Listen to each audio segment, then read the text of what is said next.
بنت ہوا pod cost کی فرسٹ ایپیسوڈ میں آپ کو خوش آمدید۔ اس کا آغاز ہم توحید کے ٹاپک سے کریں گے۔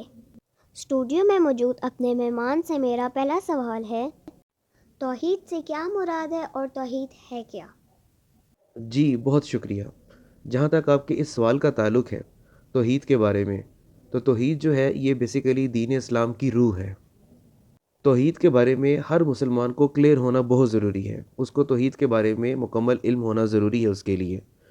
توحید سے مراد یہ ہے کہ اللہ تعالیٰ کو ہر لحاظ سے ایک مانا جائے اور اللہ تعالیٰ کو ہر لحاظ سے یکتا مانا جائے، یعنی کہ اللہ تعالیٰ کی جو سنگولیرٹی ہے اس کو قبول کیا جائے اور اللہ تعالیٰ کی جو یونٹی ہے اس چیز کا اقرار کیا جائے۔ یہ بیسیکلی توحید ہے۔ جس طرح سورہ اخلاص ہے اس کی پہلی آیت ہے قل هو اللہ احد، کہ کہہ دیجئے اللہ ایک ہے۔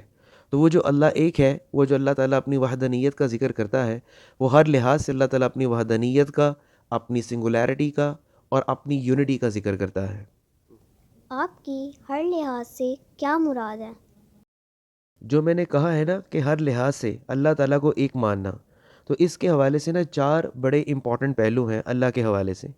ایک تو اللہ کی ربوبیت میں اللہ تعالیٰ کی وحدانیت کو تسلیم کرنا، اللہ کی الوہیت میں اللہ کی وحدانیت کو ماننا، اور ذات کے حوالے سے بھی اللہ کو ایک ماننا، یعنی کہ اللہ جیسا کوئی اور نہیں ہے۔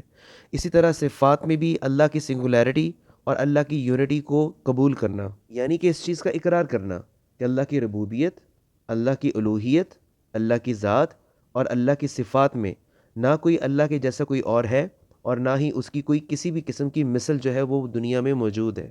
مثال کے طور پر جس طرح عیسائی جو ہیں وہ حضرت عیسیٰ علیہ السلام کو اللہ تعالیٰ کا بیٹا کہتے ہیں، یعنی کہ اللہ کی ذات کے ساتھ ایک اور ذات جو ہے وہ لا کھڑی کرتے ہیں، اور بیٹا کہہ کر وہ الوہیت میں بھی شرک کرتے ہیں، یعنی کہ حضرت عیسیٰ علیہ السلام کو اللہ جیسا خدا بھی مانتے ہیں۔ لیکن سورہ اخلاص میں اللہ تعالیٰ نے کیا کہا ہے؟ لم یلد ولم یولد، کہ اللہ تعالیٰ نہ کسی کا باپ ہے اور نہ ہی کسی کا بیٹا ہے۔ تو ہر لحاظ سے اللہ تعالیٰ کی وحدانیت کو تسلیم کرنا ہے۔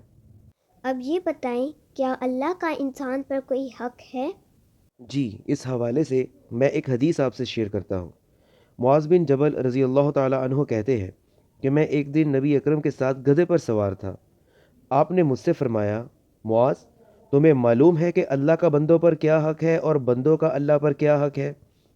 میں نے کہا اللہ اور اس کے رسول خوب جانتے ہیں۔ آپ نے فرمایا اللہ کا حق بندوں پر یہ ہے کہ صرف اسی کی عبادت کریں اور کسی کو اس کے ساتھ شریک نہ کرے، اور بندوں کا حق اللہ پر یہ ہے کہ جو کوئی شرک نہ کرے اسے عذاب نہ دے۔ تو یہ اللہ کا انسان پر حق ہے اور انسان کا اللہ پر حق ہے۔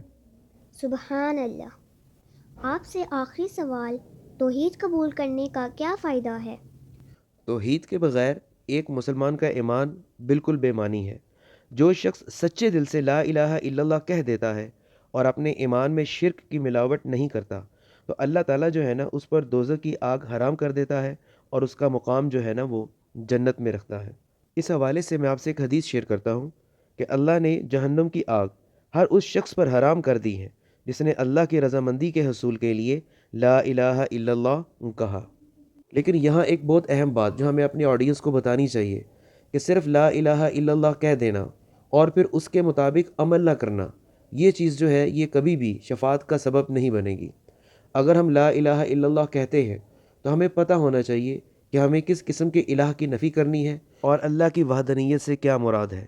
جیسا کہ میں نے آپ کے ایک سوال میں کہا بھی تھا کہ اللہ کی وحدانیت کو جب ہم مانتے ہیں تو ہمیں 4 چیزیں ہمیں ذہن نشین رکھنی چاہیے: اللہ کی ربوبیت کی وحدانیت، الوہیت کی وحدانیت، اس کی صفات کی اور اس کی ذات کی۔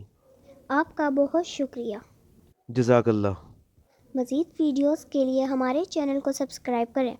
السلام علیکم ورحمۃ اللہ۔